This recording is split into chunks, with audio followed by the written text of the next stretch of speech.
وَلِكُلٍّ جَعَلْنَا مَنسَكًا لِيَذْكُرُوا اسْمَ اللَّهِ عَلَى مَا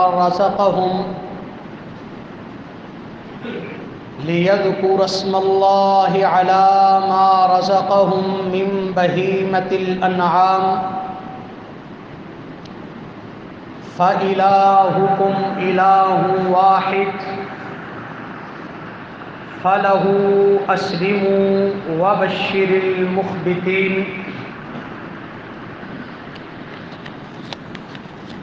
حضرات، اللہ تعالی نے انسان کو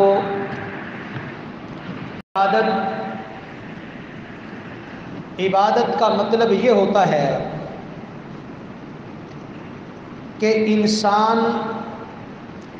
اپنے معبود کے سامنے اپنی ذات کو، اپنی حیثیت کو دبا دے اور اپنے معبود کو اور اس کے نام کو ہر چیز سے بلند کر دے۔ تو عبادت کا معنی انسان اپنے معبود کے سامنے ایسے اعمال بجا لائے جس سے یہ ثابت ہو کہ انسان کسی ذات کو اپنے سے برتر، اعلیٰ اور بہتر سمجھتا ہے اور اس کی ذات کے مقابلے میں اور اس کے حکم کے سامنے اپنے آپ کو دبا کر رکھتا ہے، اس کو اپنا مالک اور خود کو اس کا نوکر اور ملازم سمجھتا ہے۔ یہ عبادت کا مفہوم ہے۔ تو عبادت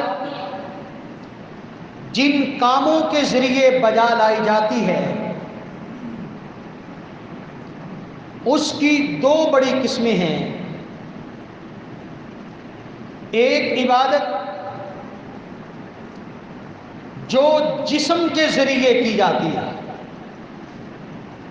جو اپنے جسم کے ذریعے محنت اور مشقت بجا لائی جاتی ہے اللہ کو خوش کرنے کے، اس کو جسمانی عبادت کہا جاتا ہے۔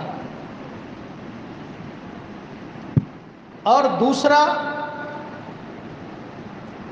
جب انسان اپنے کمائے ہوئے مال کو، اپنی ملکیت میں آنے والی چیزوں کو، جسے جمع کرنے کے لیے، اپنے پاس رکھنے کے لیے انسان بڑی تگ و دو کرتا ہے، جن چیزوں کے ذریعے دنیا میں انسان کا مقام اور مرتبہ اور وقار بلند ہوتا ہے، جن چیزوں کے ذریعے انسان آپس میں ایک دوسرے کا تقابل کرتے ہیں، اور وہ چیزیں جو انسان کو اپنی زندگی میں بڑی محبوب ہوتی ہیں، ان چیزوں کو اپنے رب کی محبت پر قربان کر دے۔ وَآتَ الْمَالَ عَلَى حُبِّهِ مِسْكِينًا وَيَتِيمًا، کہ انسان رب کی محبت کی وجہ سے اس کے راستے میں اس کے بندوں پر اپنا مال خرچ کرتا ہے، اور وہ چیزیں جو انسان کے مقام اور مرتبے اور عظمت کو بلند کرنے کا باعث ہیں، وہ چیزیں رب کی عظمت کے اقرار میں خرچ کر دیتا ہے، اس کو مالی عبادت کہا جاتا ہے۔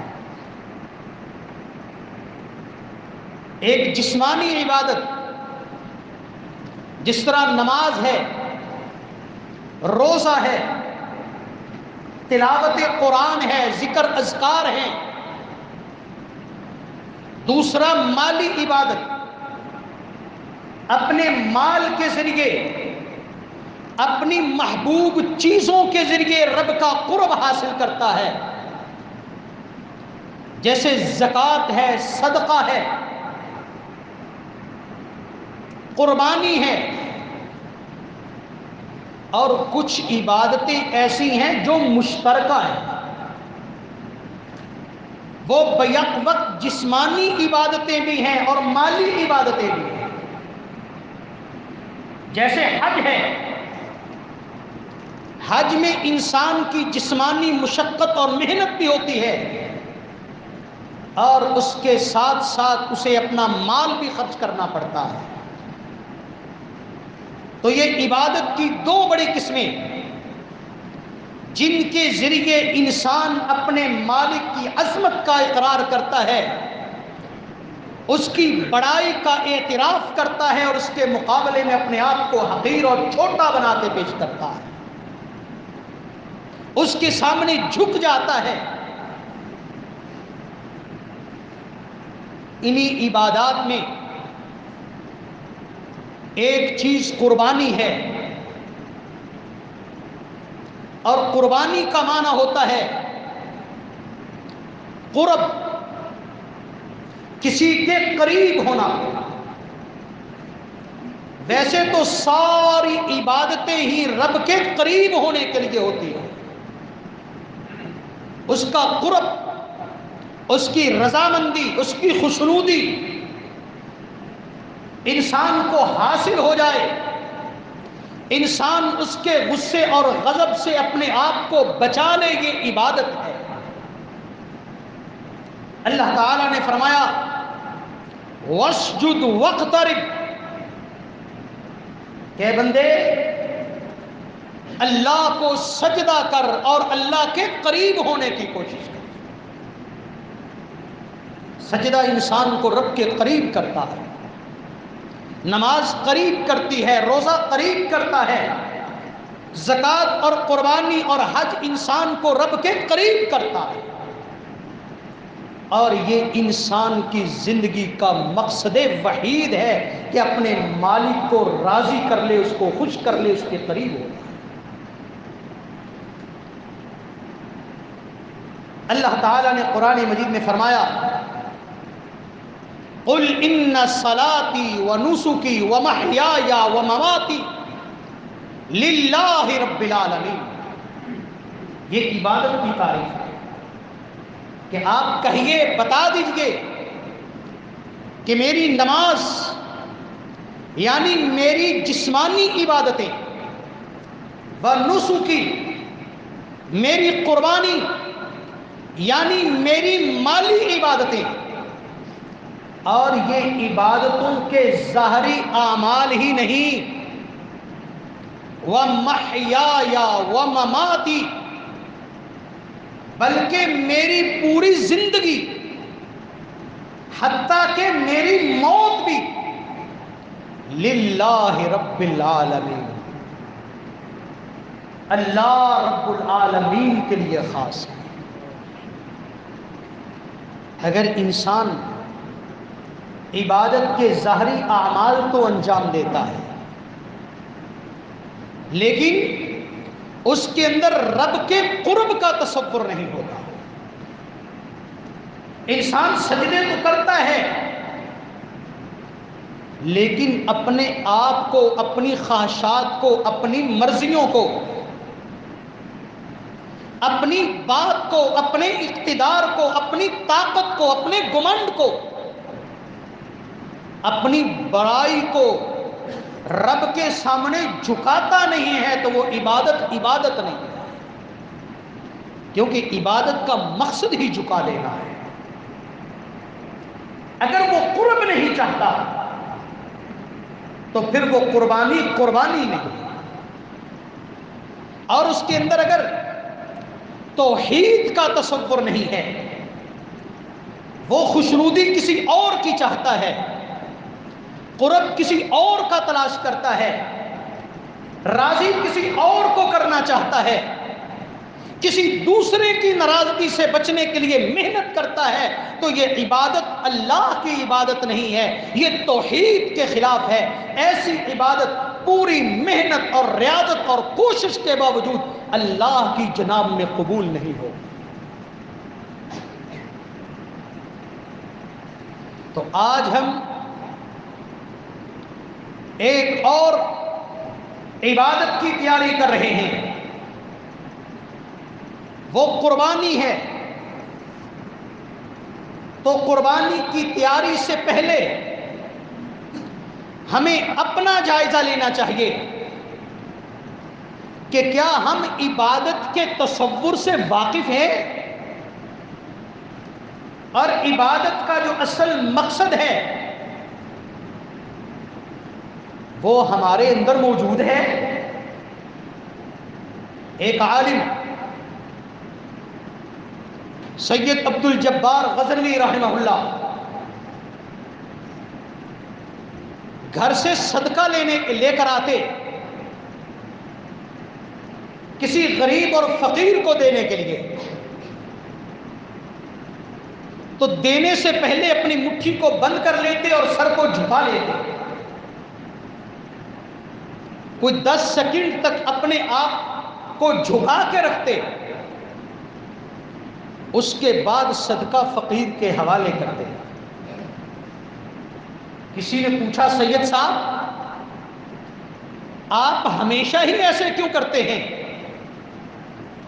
کہا صدقہ دینے سے پہلے میں اپنا جائزہ لیتا ہوں کہ عبادت کے جو مقاصد ہیں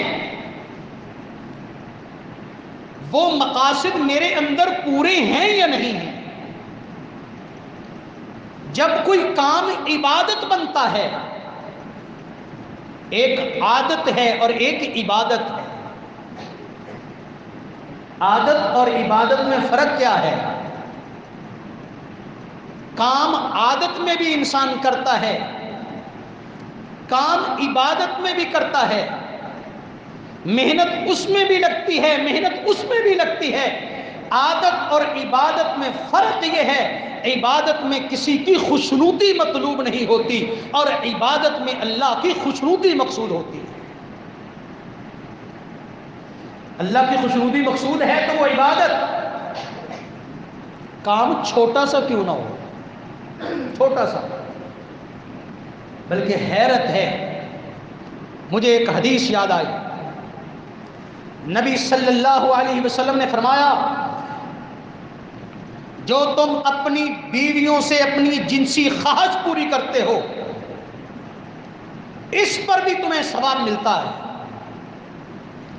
صحابہ نے عرض کی اللہ کے نبی یہ تو انسان کی اپنی خواہش ہوتی ہے، انسان اپنی خواہش کو بجھانے کے لیے، پورا کرنے کے لیے یہ کام کرتا ہے، اس میں تو کوئی عبادت کا تصور نہیں ہوتا۔ فرمایا اگر یہی خواہش جو عادت ہے، خواہش ہے، اگر وہ غلط جگہ سے پوری کرے تو اسے گناہ ہوگا یا نہیں ہوگا؟ صحابہ نے کہا اللہ کے نبی غلط جگہ سے یہی خواہش پوری ہوگا تو گناہ تو ہوگا، یہ زنا ہے۔ تو فرمایا پھر اللہ کی حلال کردہ جگہ سے پوری کرے گا تو ثواب کیوں نہیں؟ تو عبادت اور عادت میں فرق کیا ہے؟ اللہ کی خوشنودی کا مطلوب ہونا، کہ وہ کام ہم اللہ کے لیے کرتے ہیں، کام کوئی بھی ہو وہ عبادت بن جاتا ہے۔ اور اگر کام ویسا ہی ہو بلکہ وہی ہو لیکن اللہ کو راضی کرنا مقصود نہ ہو تو ساری محنتیں بیکار ہو جائیں۔ تو سید عبد الجبار غزنوی رحمہ اللہ فرماتے ہیں صدقہ دینے سے پہلے میں اپنے سر کو جھکا کر اپنے دل کا جائزہ لیتا ہوں کہ یہ میرا صدقہ عبادت بنے گا یا نہیں بنے گا۔ صدقہ کی قبولیت کی شرطیں مجھ میں پوری ہیں یا نہیں ہے، میرے دل میں اخلاص ہے یا نہیں ہے۔ جائزہ لینے کے بعد جب میرا دل اطمینان ظاہر کرتا ہے تب صدقہ کرتا ہوں، اگر اس لیے کہ جب میرے اندر یہ شرطیں پوری نہیں ہوں گی تو میرا صدقہ صدقہ نہیں ہوگا۔ تو عزیزو، قربانی عبادت کی اقسام میں سے ایک قسم ہے، اور یہ عبادت کی قسم شروع سے چلی آ رہی ہے۔ پرانے زمانے میں لوگوں کے پاس کرنسی نہیں ہوتی تھی، اس وقت مال اور دولت بھی مواشی اور جانور ہوا کرتے تھے یا غلہ ہوتا تھا۔ تو اس وقت جب انسان کے پاس مال و دولت کے طور پر مویشی ہوتے تھے، اور آج بھی ہم جانوروں کو مال سمجھتے ہیں، ہمارے پنجابی میں دیہاتوں میں کہتے ہی مال ہے، اور اردو میں بھی مال مویشی کہتے ہیں، یعنی وہ مال جو مویشیوں کی شکل میں، جانوروں کی شکل میں ہے۔ تو شروع سے انسان مالی قربانی کے لیے اللہ کی خاطر انسان جانور ذبح کرتا ہے۔ اللہ تعالیٰ نے آدم علیہ السلام کے دو بیٹوں کا تذکرہ کیا، اذ قربا قربانا، کہ جب آدم علیہ السلام کے دو بیٹوں نے رب کے سامنے قربانی پیش کی، ایک نے جانور ذبح کیا اور دوسرے نے اپنا غلہ اللہ کے سامنے پیش کیا۔ دونوں کو اللہ نے قربانی کہا ہے، لیکن بعد میں قربانی کا لفظ صرف جانوروں کی قربانی اور جانوروں کو اللہ کے راستے میں پیش کرنے پر بولا گیا، بلکہ جس میں جان جائے اس کو قربانی کہتے ہیں۔ مجاہد جب شہید ہوتا ہے تو کیا کہتے ہیں؟ اس نے جان کی قربانی کی۔ تو جب جان جائے اللہ کی خوشنودی کے لیے اس کو قربانی کہا جاتا ہے، وہ انسان کی اپنی جان ہو یا جانور کی جان ہو۔ تو یہ شروع سے عمل چلا رہا ہے۔ تو اللہ تعالیٰ نے آدم علیہ السلام کے ایک بیٹے کی قربانی قبول کی، دوسرے کی قبول نہیں کی۔ اس کا مطلب کیا ہوا؟ قربانی صرف جانور کے گلے پر چھری چلا دینے کا نام نہیں ہے۔ انسان کی اپنی اصلاح مقصود ہے۔ اگر اس کے اندر عبادت کی قبولیت کی شرائط موجود ہوں گی تو قبول ہوگی۔ اگر انسان کے اندر عبادت کی قبولیت کی شرائط پوری نہیں ہے تو اس کا جانور، اس کی قربانی قبول نہیں ہوگی۔ جب قابیل ناراض ہوا کہ میری قربانی قبول کیوں نہیں ہوئی، تو حابیل نے کہا انما یتقبل اللہ من المتقین، اللہ تقوی والوں کی قربانی قبول کرتا ہے۔ اس لیے قربانی کرنے سے پہلے اندر وہ صفات موجود ہیں یا نہیں ہیں۔ کہیں ایسا نہ ہو کہ ہم 50,000 60,000 کا جانور اللہ کے راستے میں قربان کر دیں لیکن ہمارے اندر قبولیت کی شرائط موجود نہ ہو اور ہماری قربانی رائے گاہ چلی جائے۔ اس لیے پہلے اپنی اسلام میں پہلی چیز توحید، اخلاص، دوسرے نمبر پر نبی صلی اللہ علیہ وسلم کے طریقے کے مطابق قربانی، تب قربانی قبول ہوگی۔ محض جانور کی قربانی مقصود ہی نہیں ہے، مقصود انسان کی اپنی قربانی، اپنی خواہشات کی قربانی ہے، اپنی طاقت اور اپنی ریاضت کی قربانی ہے، اپنی کرسی اور اختیارات کی قربانی ہے، اپنی قربانی مقصود ہے۔ اس لیے سب سے پہلے اپنا جائزہ لیجیے۔ دوسری بات،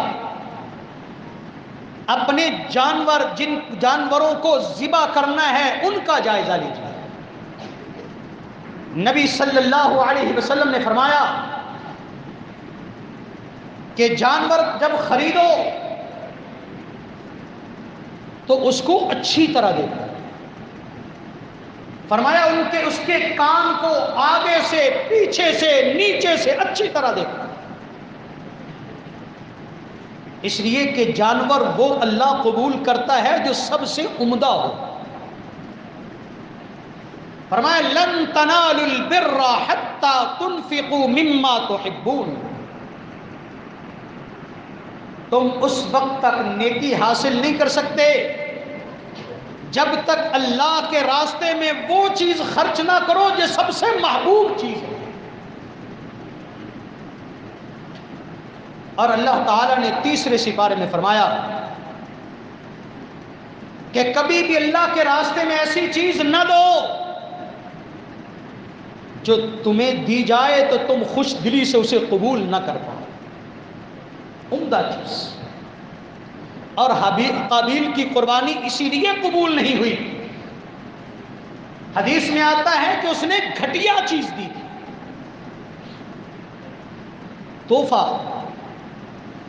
تحفے کا اصول یہ ہے کہ تحفہ جس کو دیا جاتا ہے اس کی حیثیت کے مطابق دیا جاتا ہے۔ تو اس لیے جانور عمدہ ترین، خوبصورت۔ نمبر 2، تمام عیوب سے پاک۔ نبی صلی اللہ علیہ وسلم نے فرمایا اربع لا تجوز فی الاضاحی، کہ 4 جانور ہیں جو قربانی میں کرنا جائز نہیں ہے۔ العوراء بین عورها، ایک وہ جانور جو بھینگا ہو، جس کا کانا پن واضح ہو۔ والمریض بین مرضها، ایسا بیمار جس کی بیماری واضح ہو۔ والعرجاء بین ضلعها، وہ لنگڑا جس کا لنگڑا پن واضح ہو۔ والکبیر لا تنقى، اور وہ بوڑھا جانور جس کے گودا، اس کی ہڈیوں کے اندر سے گودا ختم ہو گیا۔ تو ہر وہ عیب جس سے جانور کی حیثیت اور قیمت ڈاؤن ہو جاتی ہے وہ قربانی میں کرنا جائز نہیں ہے۔ تو اسی طرح نبی صلی اللہ علیہ وسلم نے فرمایا لا تذبحوا الا مسنۃ،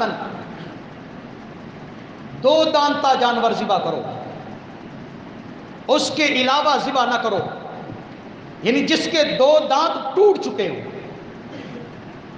ہاں الا ان یعصر علیکم فتذبحوا جزعۃ من الضأن، اگر مجبوری بن جائے، دونتا نہ ملے، تو پھر بھیڑ کا 1 سال کا بچہ ذبح کرو۔ اسی طرح جانور کون سے کرنے ہیں؟ تو جانور کی کوئی قید نہیں لگتی۔ جو جانور مویشی ہیں، مویشی جانور جو آپ کے علاقے میں موجود ہیں، جو کھائے جاتے ہیں، جو پالے جاتے ہیں، ان میں سے کوئی جانور نہیں کیا جا سکتا۔ چھوٹا ہو، جس طرح بکری اور بھیڑ ہے، وہ ایک فرد یا ایک گھر کی طرف سے، اور بڑا جانور جس طرح گائے بیل وغیرہ ہے، بھینس ہے، اس میں 7، اونٹ اس سے زیادہ مہنگا ہوتا ہے، ہو سکے تو 7 لوگ کر لیں اور 7 کے لیے حصے ڈال کے اس کو خریدنا مشکل ہو تو پھر 10 آدمی بھی مل کے اونٹ کو ذبح کر سکتے۔ اور اسی طرح ایک بڑا مسئلہ چلتا ہے کہ خصی جانور، کہ جی اگر عیب والا جانور ذبح کرنا جائز نہیں ہے تو پھر خصی بھی تو عیب ہے۔ یہ عیب نہیں ہے، جانور کو خصی اس لیے کیا جاتا ہے تاکہ یہ موٹا تازہ ہوگا، اور نبی صلی اللہ علیہ وسلم نے خود خصی جانور کیا، اس لیے اس کے اندر کوئی عیب نہیں، اس میں کوئی حرج نہیں۔ تو یہ چند باتیں تھیں جو قربانی کے جانور سے متعلق تھی۔ باقی انشاءاللہ آئندہ جمعہ قربانی عید سے ایک دن پہلے آ رہا ہے، اس میں انشاءاللہ آپ کے سامنے یہ بات رکھی جائے گی کہ قربانی کرنے کے آداب کیا ہیں۔ وآخر دعوانا